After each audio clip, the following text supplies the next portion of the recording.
And hello good people of the internet, it is I, Tommy Kelly, and this is Adventures in Woo Woo.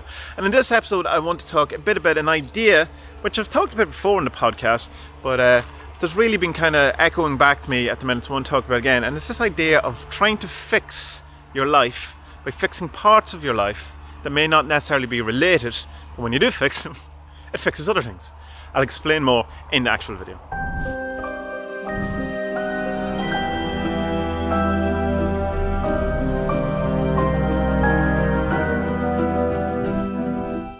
So over the last couple of weeks, I've been spending a lot of time listening to Alan Chapman's new stuff, which is Magia, or Magia.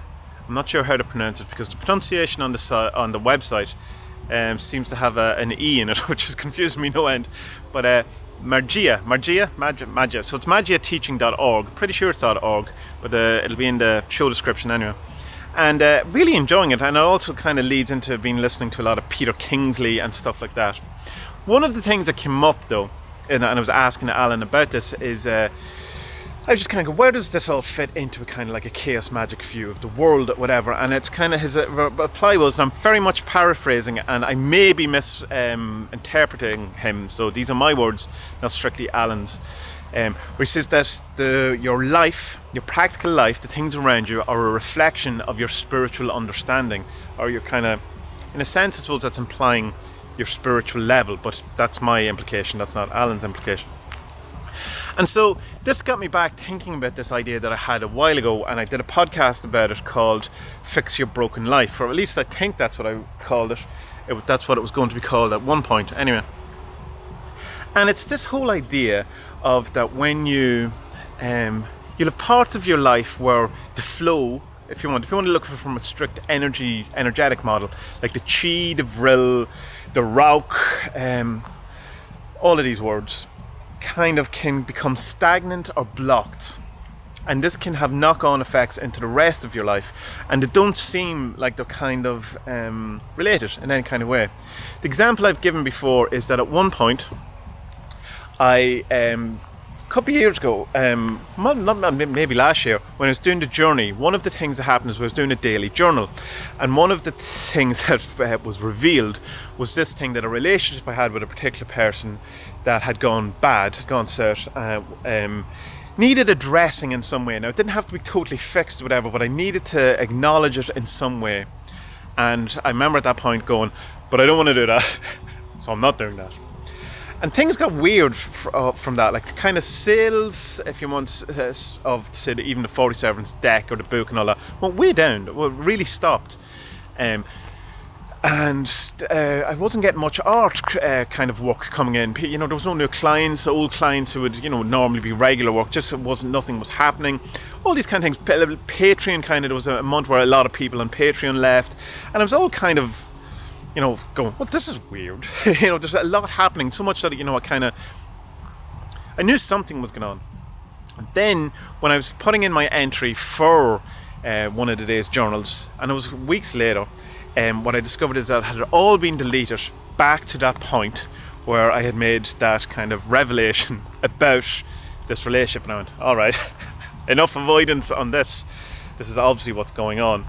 And so I sent a text, or there was some sort of communication anyway, where I get off, little man, where I broke the seal of that kind of stagnant flow, and almost immediately sales started happening. Like I sold 5 47's decks the hour later or something, you know, and more work came in or something, and I've not kind of over the next couple of weeks, like immediately that day stuff just kind of flowed, and I went, all right, well, so that's what it is.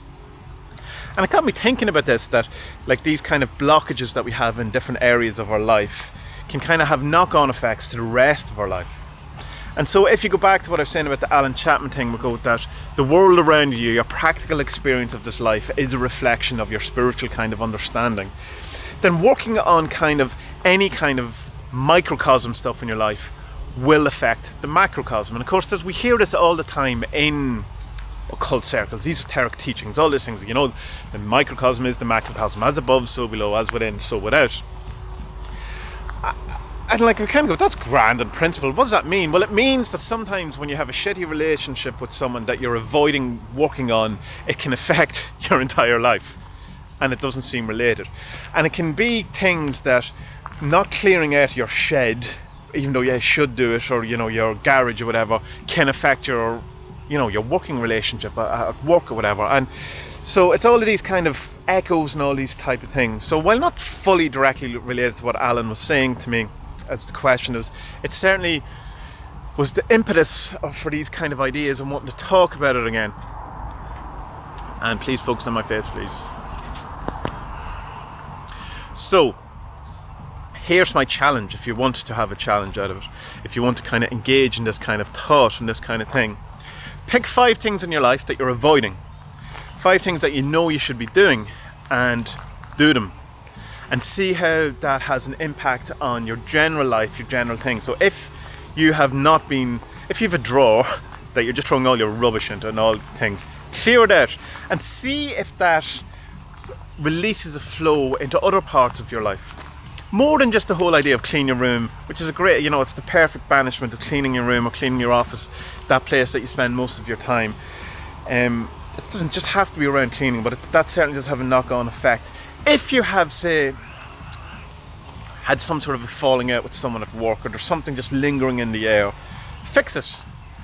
And there is a kind of a thing that I do want to point out. Don't feel under pressure to fix relationships that you don't want to fix. Like, one of the things that I've learned over the years is that sometimes the best thing to do with a relationship is walk away from it and get away from it. You don't always have to fix things. Now, maybe ultimately, in the grand scheme of things, that maybe you do. But right now, I don't think so. And this whole idea that you should always forgive people or whatever and you can't move on, I think that's stupid pressure. And I don't think it's fair, and I don't think it's right. And there's a part of it that's victim blaming as well, in that, the victim should really forgive the aggressor because that's, in one sense, it's kind of seen as that's the Christian thing to do, but that's the good thing, the moral thing to do. And sometimes, fuck that. People are shitty to people, and so you don't have to always follow through and be the bigger person, all that. That's all unneeded pressure. There should be a part of you that should get over it, or try and work to get past it, whatever.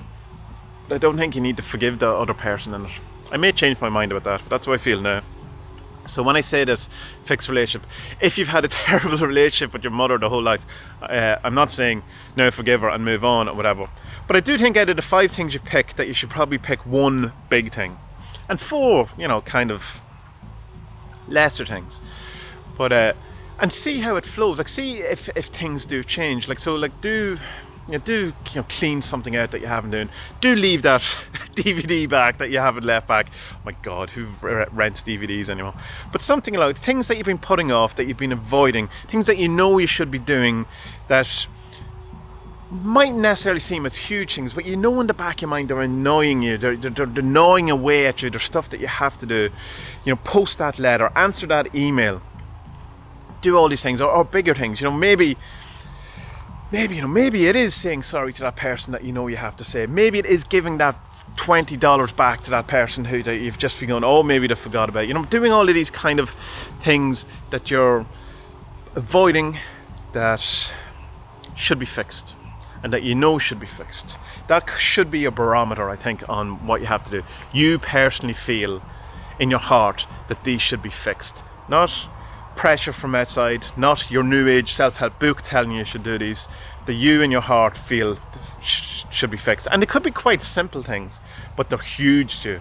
Like, I come back to that returning the DVD. I remember back in the day, years and years ago, that one of the things that I woke up in the height of depression and black dog or whatever, and I couldn't even face leaving a rented videotape back or whatever. And the act of actually forcing myself to do that was a huge thing. And I don't know if it turned into any big change or whatever, but it's a good kind of example of what I'm talking about. That it doesn't have to be a huge act, but it could be a huge symbolic act. And returning a DVD or returning a book to a library, which is probably something people still do, can have huge symbolic changes in your world. And as if you're a fan of sympathetic magic, which I seem to be, and it would follow along with the microcosm is the macrocosm, then doing something on a small scale will have a huge ramification on the bigger scale. Or at least the theory goes. At least that's how it seems to be in practice. There's a thing I found out recently that I was kind of trying to work out a kind of a tagline or a buzz thing about magic, and it's what I've come up with is, I believe in magic, I'm just not sure it's real.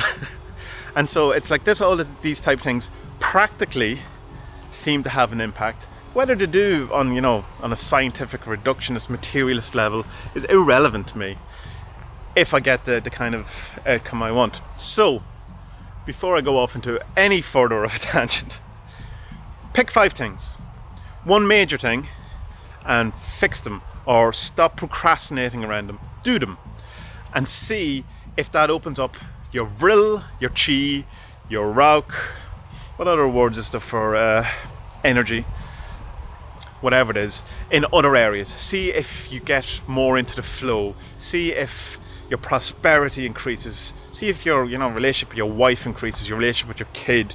See if the boss treats you any different. Whatever it is, just have a look around. Now, don't be kind of, there is this kind of lust of result and this expectation, and don't be putting too much pressure on it. Like, so, but I guarantee you something will change. Pretty sure something will change, but at least for most of you, anyway. Now, if you want to go on to a kind of a higher level with this, or add an extra dimension to it, you can, the 5 things you can pick can be part of the 5 elements, or 4 elements plus spirit. So you have earth, fire, water, and air, and spirit, and pick something from each of those kind of things, and you know, do something with it. So like the spirit thing, you can, you know, maybe do meditation that you've been putting off, that you never do meditate. Start a meditation thing. From the water element, then, you know, you could fix some sort of relationship or something like that. From the fire element, you can have some sort of you know, do something you're passionate about that you've been putting off. You know, start that book. And from air, do something intellectual. You know, do something, work on a problem, sort something out that you haven't sorted out. The earth thing can be cleaning. It can be sorting out of finance, returning money. It can be kind of paying bills. You know, pay a bill that you're putting off. Anyway, you get the idea. That's just an added kind of thing if you want to do it. You don't have to do it that way. You don't have to do any of this in any way. But let me know how you get on. 5 things, one big thing, at least one big thing, and see if it affects the flow of energy, prosperity, or changes your life in any sort of way. Guarantee it will. Well, not guarantee it. I suspect it will. So, on till our next adventure, good people of the internet, be well.